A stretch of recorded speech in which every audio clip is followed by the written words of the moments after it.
साध संगत जी प्यार नाल कहना ਧੰਨ ਨਿਰੰਕਾਰ ਜੀ। साध संगत इस टूर का चौथा समागम पंजाब विच और इतना प्यार आप सबसे पिछले 4-5 दिनों में मिला। अनेकों भवनों पे जाने का मौका मिला सदगुरु माता जी के साथ और एक एक संत के चेहरे ने जो भाव प्रकट किए, जो मुस्कुराहटें चेहरों पे देखने को मिली, इतनी खुशी मिली साथ संगत, इतना प्यार मिला। सदगुरु माता जी हर भवन पे जब चरण डाल के गाड़ी में बैठते तो बस यही बोलते कि इतना प्यार संगतें दे रही हैं, बस हम भी इस तरह से सेवा में लगे रहें। तो यही अरदास माता जी से कि पूरा जीवन ये जो संगत आपके सर का ताज है, इनकी चरण धूल बन के इनकी सेवा में ही लगी रहे। और साथ संगत भैया जी भी अरदास कर रहे थे कि जल्दी जल्दी पंजाब का चक्कर लगा करे, तो दास भी यही अरदास करेगा कि टूर जितनी जल्दी बना करें, दास भी इसी बहाने थोड़ी पंजाबी सीख लेगा पंजाब आते आते। तो साथ संगत ये जो विशाल परिवार हमने जिसके दर्शन किए, हर एक स्टेशन पे, हर एक समागम में मानवता के इस मैसेज का ये जो जीता जागता एक एग्ज़ाम्पल, जो प्रैक्टिकल स्पिरिचुअलिटी का एग्ज़ाम्पल संत निरंकारी मिशन देता आ रहा है कि कैसे ये जो इंसान है एक दूसरे से प्यार करते हुए एक दूसरे के साथ रह सकते हैं, जी सकते हैं। कोई भी दीवारें मनों की ना रखते हुए, दिलों में किसी भी प्रकार का वैर ना रखते हुए हम सब एकत्व के भाव से रह सकते हैं। तो साथ संगत ये सिर्फ़ और सिर्फ सदगुरु की कृपा है और यही अरदास कि सारा संसार, सारा ही संसार आप जी का है और ये जो खुशबू आपके ज्ञान की है हर एक कोने में महके। साथ संगत अभी पिछले कुछ दिन पहले दास को अपने एक बड़े पुराने मित्र से मिलने का मौका मिला। हम स्कूल में साथ पढ़ते थे, तो काफ़ी सालों बाद ऐसा सबब बना कि मिले, तो बातें शुरू हुई।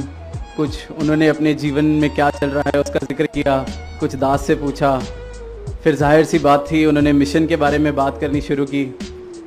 कहा कि मिशन का मैसेज क्या है, सदगुरु माता जी का उद्देश्य क्या है, मिशन का ब्रह्म ज्ञान का क्या मतलब है। अनेक तरह के उनके जो सवाल थे वो पूछ रहे थे दास से। तो बातों ही बातों में बातें आगे गुरु चर्चा होती रही और जो हमें मैसेजेस सदगुरु से हमेशा मिलते रहे हैं कि ये प्यार वाली भावना, निमाणापन, हर एक दूसरे के साथ प्रेम, इन सब बातों का जिक्र होने लगा। तो अचानक से दास के दोस्त ने कहा कि यार ये सब तो ठीक है पर मुझे तो बड़ा गुस्सा आता है। मैं कुछ भी अगर देखता हूँ जो मुझे तंग करता है तो मेरे को बहुत गुस्सा आता है, मेरा अपने गुस्से पे कोई कंट्रोल ही नहीं रहता। मुझे कई बार तो लगता है बस मैं आपा ही खो दूँगा और कुछ ऐसा ना कर दूँ। तो साथ संगत जैसे ही उन्होंने बात का जिक्र किया, दास ने सिमरन किया और मन में कहा कि अब मैं इसको कुछ इस तरह से बात करता हूँ कि हम गुस्से के बारे में जब ऐसा कोई जिक्र होता है तो क्या बात संगतों में सुनी है इनसे साझी करी जाएं। तो बाबा जी की कोई विचारों की ऐसी बातें याद आईं तो उनसे साझी की। फिर जब माता जी ने पीछे जिक्र किया कि हम गुस्सा करते हैं, क्रोध करते हैं, तो पहले अपना मन जलाते हैं, फिर बाद में वो गुस्सा किसी और को तंग करता है। तो इस तरह की बातें चल रही थी और कुछ अपने भाव भी दास ने उनके सामने रखे। तो वो बड़े ध्यान से सुन रहे थे और दास को ऐसा लगा शायद कुछ असर हो रहा है बात का, मे बी अग्री कर रहे हैं और शायद मिशन का मैसेज बड़े अच्छे से पहुंच पा रहा है इन तक। साथ संगत हम ये जो चर्चा चल रही थी, दास की गाड़ी में बैठे हुए थे, दास और दास का दोस्त था और ये गाड़ी एक जगह खड़ी थी और हम गाड़ी में बात कर रहे थे, काफ़ी देर हो गई थी। जैसे ही ये गुस्से का टॉपिक चलते चलते दास उनको शांत कर रहा था, अचानक से खड़ी गाड़ी पे एक दूसरी गाड़ी ने ज़ोर से हिट कर दिया।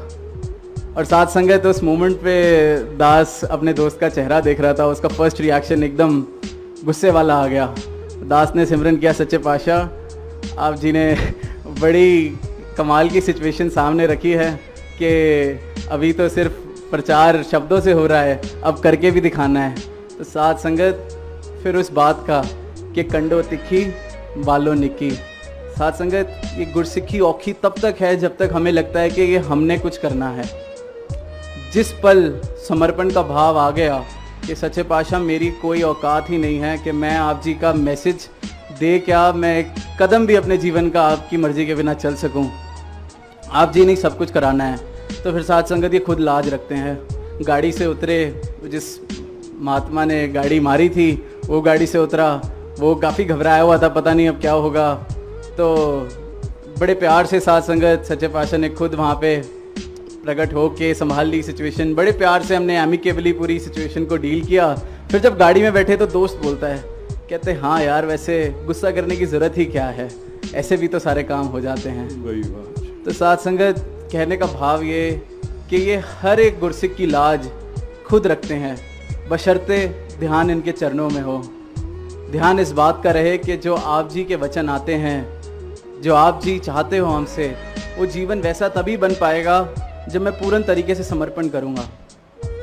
और साथ संगत कोई भी माता पिता ऐसा नहीं चाहेंगे कि उनका बच्चा सक्सेसफुल ना हो, उनका बच्चा नाम ना कमाए।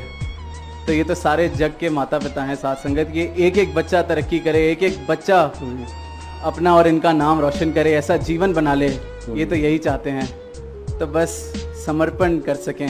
और ये भी याद रखें कि ज़िद्दी बच्चे किसी भी माँ बाप को पसंद नहीं होते। तो हमने अपनी सारी ज़िद्दें भी छोड़नी है साथ संगत। जैसा इनका आदेश आता है वैसा जीवन बन जाए, वैसा भाव बन जाए, जीवन इन्होंने अपने आप वैसा बना देना है। तो यही अरदास कामना सारे ही परिवार के लिए कि सारे सुख सारी संगत को मिलें। माता जी जैसे राजमाता जी हमेशा मांगते थे सारी साथ संगत के लिए कि सुख सारे दुनिया दे, पादो सब दी झोली विच, फिर भी मिलाई रखना संता दी टोली विच। साथ संगत जी प्यार से कहना अनंकार जी।